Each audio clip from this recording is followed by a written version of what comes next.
All right, so today we're looking at ADHD and mind wandering. So, this research study from 2018 looked at ADHD traits and mind wandering, which is basically when your thoughts drift away from what you're supposed to be focusing on. So, here's the interesting part. Researchers separated mind wandering into two different types. The first is spontaneous, which is where your brain leaves without any intention.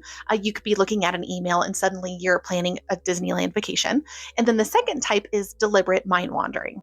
And with deliberate mind wandering, you intentionally let your thoughts roam. You step back and you're daydreaming on purpose and you're letting ideas connect. And so they studied this by having participants complete a sustained attention task on a computer where they had to stay focused for long periods of time.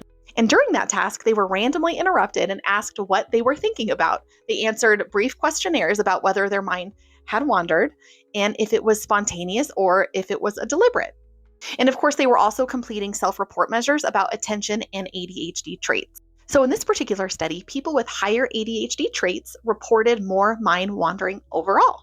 So deliberate mind wandering was linked to more adaptive thinking and creativity in later research building on this work. So it's not talking about creativity in this article, but later research has shown this link. But spontaneous mind wandering was more likely to interfere with focus, especially in more structured settings. So this is cool because it can suggest that what we often call distractibility may be in some contexts part of a creative thinking style. So it's also important to note that the extra mind wandering in people with ADHD traits wasn't because they were doing worse at the tasks or making more mistakes or not trying. This still showed up even when performance was similar. So it shows more of a different brain connection rather than people get distracted or mind wander when they're just doing bad at a task.